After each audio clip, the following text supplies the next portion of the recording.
apa sih Bu?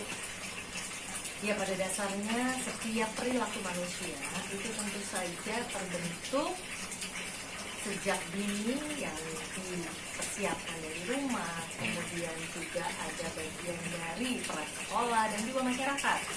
Ya, yang jelas ketika seseorang punya kelainan atau masalah perilaku, memiliki kebutuhan-kebutuhan yang bertentangan dengan nilai-nilai normatif, lalu kemudian sampai melakukan kekerasan, apalagi kekerasan seksual, baik terhadap perempuan maupun anak, baik yang berjenis kelamin berbeda atau bahkan sesama jenisnya sendiri. Nah, ini adalah suatu penyimpangan. Nah, ketika kita bicara soal penyimpangan, tentu kita juga bicara masalah perilaku tadi, di mana perilaku ini sendiri adalah bagian dari karakter yang dibentuk dari kecil.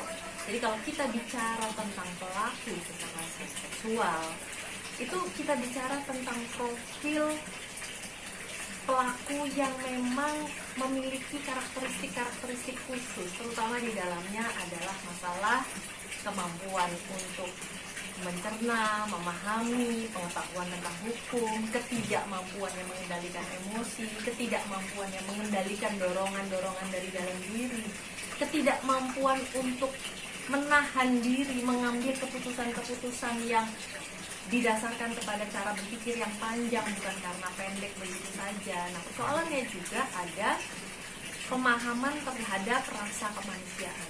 Ya, nah ini seringkali terjadi bahwa kekerasan seksual itu terjadi mulai dari yang paling ringan, yang tadi begal, ya. Menurut dia mungkin suatu hal yang biasa, dia tidak melihat dampaknya, dia tidak mau paham dampaknya bagi perempuan itu bisa menjadi suatu hal yang memalukan, menghancurkan kondisi psikologis orang lain dan lain sebagainya, mengabaikan semua norma agama, sosial, hukum dan lain sebagainya. Nah, sampai kekerasan seksual yang begitu parah yang bisa terjadi kepada orang di sekitar, bahkan terhadap anak-anak atau terhadap orang dewasa yang jauh lebih tua sekalipun, itu juga ada kasusnya.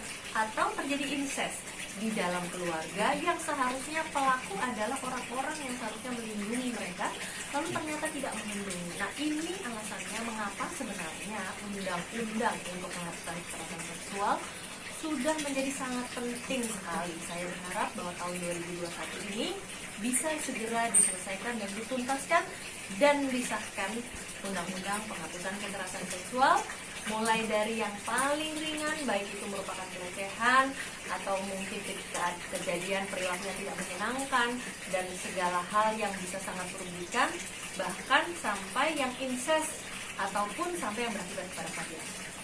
Mbak, kalau dalam perilaku penyimpangan kekerasan seksual tersebut itu kalau dari istilah psikologis itu apa sih namanya? Kalau tadi kan kita membicarakan soal fetis, sadomasosis. Mungkin kalau misalkan perilaku begal payudara itu dari istilah psikologi itu bernama apa? Nah, kasus kejahatan seksual, ya, saya sendiri sudah lebih suka menyebutnya sebagai sebuah kejahatan seksual, bukan hanya sekedar kekerasan seksual, supaya tidak bisa dilakukan lagi bercanda, gurauan dan lain sebagainya. Karena kekerasan adalah kejahatan. Nah, dalam hal ini tentu saja melanggar undang-undang, melanggar hukum, ya. Nah, kejahatan seksual itu macam-macam. Mulai dari yang paling ringan tadi saya sudah sebut, membujuk rayu, meminta supaya anak-anak perempuan atau perempuan mengirimkan foto dalam kondisi tidak berbusana dan lain sebagainya, lalu kemudian fotonya disebar, atau mungkin menemukan foto dan video orang lain kemudian disebar, itu juga sudah merupakan sebuah kejahatan seksual. Ada yang janji dinikahi, ada yang janji dipacari, ada janji-janji yang bahkan anak-anak masih kecil-kecil usia 9-10 tahun yang mereka tidak sadar dan tidak paham dengan perbuatannya, lalu terjadilah itu yang disebut sebagai sextortion. Ditarik, diambil konten-konten pornografi oleh orang-orang yang tidak bertanggung jawab, lalu kemudian muncul lagi ada yang mungkin suka dengan anak-anak yang jauh lebih muda, ya, dengan beda usia yang lebih dari 5 tahun, lalu kemudian juga pelakunya mungkin sudah dewasa, lalu korbannya adalah masih di bawah umur. Nah, ini bisa disebut sebagai pedofilia ya. Kalau yang tadi adalah predator seksual, apapun yang dilakukan artinya dia melakukan tindakan-tindakan yang merugikan dan membuat korban kejahatan seksual ini menjadi terkena dampaknya. Lalu kemudian ada juga yang pedofilia. Ada juga yang lain mungkin semacam sadomasochistik, lalu kemudian ada juga yang apalagi ya, bisa jadi ada kejahatan-kejahatan lain yang terkait dengan ini, misalnya mungkin ketidakmampuan mengendalikan tadi pemerkosaan, kemudian incest, kemudian trafficking, menjual ya, lalu kemudian bisa jadi ada upaya untuk memberikan korban sebagai upeti dan lain sebagainya. Nah, ini semua tergantung pada setiap kasus ya. Jadi tidak bisa kita pukul rata dalam setiap kasus namanya ini, namanya ini, namanya ini. Tapi yang jelas dalam setiap kasus kejahatan seksual itu biasanya memang dibutuhkan seorang psikolog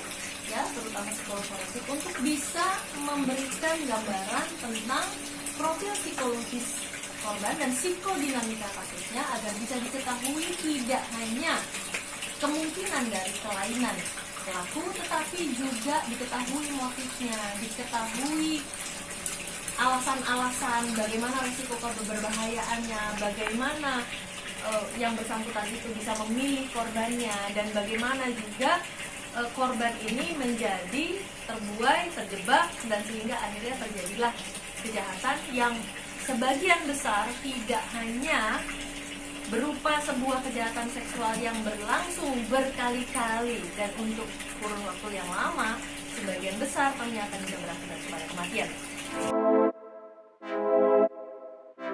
Turn up, let's go.